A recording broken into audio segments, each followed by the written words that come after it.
नमस्कार दोस्तों। आज हम जिस टॉपिक के बारे में डिस्कस करेंगे उसका नाम है ऋग्वैदिक कालीन राजनीतिक व्यवस्था। तो ऋग्वैदिक कालीन राजनीतिक व्यवस्था हम जब पढ़ेंगे तो सबसे पहले जो हम पिछले टॉपिक में समझ चुके हैं कि ऋग्वैदिक कालीन जो लोग थे यानी जो आर्य थे वो बेसिकली भारत में किस हिस्से में रहते थे, यानी भारतीय उपमहाद्वीप के किस हिस्से में रहते थे। तो ये मैं पहले बता चुका हूँ कि ये सप्त सैंधव प्रदेश में रहते थे। सप्त सैंधव मतलब 7 नदियों का देश। अब हम जब इनकी राजनीतिक व्यवस्था की बात करेंगे तो हम ये देखेंगे कि प्रारंभ में जो ऋग्वैदिक कालीन आर्य थे उनके 5 कबीले थे, और इन 5 कबीले के जो जन थे यानी जो जनता थी उसको बोला जाता था पंचजन। फिर धीरे धीरे कबीले और बढ़े अनेक वर्षों बाद, क्योंकि ऋग्वैदिक कालीन जो सभ्यता है वो 1500 ईसा पूर्व से लेके और लगभग 1000 ईसा पूर्व तक अस्तित्व में रही। तो यहाँ पे जब हम देखते हैं कि जो राजनीतिक व्यवस्था थी तो जो प्रशासनिक इकाई थी वो 4 प्रशासनिक इकाई हम पाते हैं। तो सबसे पहला क्या था? कुल। दूसरा था ग्राम। तीसरा था विस। और चौथा था जन। कुल मतलब एक कुल, यानी सब, जैसे कोई गोत्र है, उस गोत्र के जितने भी सदस्य थे उनको बोला गया कुल। और उसका मुखिया कौन होता था? जो परिवार का मुखिया होता है तो उसको बोलते थे कुलपा। उसके बाद आता है कुल के बाद ग्राम। तो ग्राम का जो मुखिया था, यानी बहुत सारे जो कुल हैं एक ग्राम में रह रहे हैं तो उनसे मिलके एक ग्राम बना, तो ग्राम का जो मुखिया था उसको बोलते थे ग्रामणी। और ग्राम के ऊपर था विस। विस मतलब जैसे समझ सकते हैं आज की तहसील मान लीजिए। तो उसका जो मुखिया होता था उसको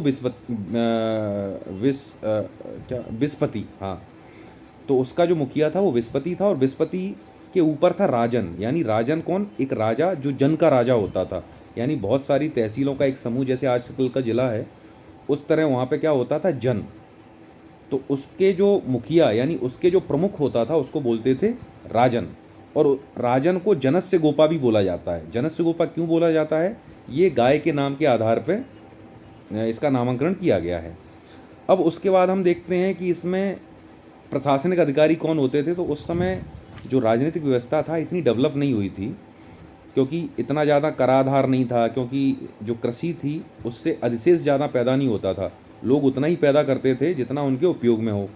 लेकिन बलि वगैरह जो कर के रूप में बलि वगैरह का उपयोग होता था। बलि मतलब जानवर की बलि नहीं, बलि का मतलब एक उपहार देते राजा को, उसको हम बलि बोलते थे।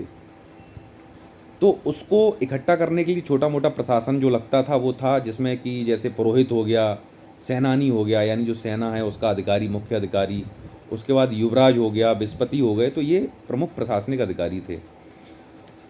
सेना, अगर हम सेना की बात करते हैं तो उस टाइम पे स्थायी सेना नहीं बनी थी, क्योंकि स्थायी सेना के लिए आपके पास बहुत अच्छी सुदृढ़ वित्तीय व्यवस्था होनी चाहिए राज्य के पास।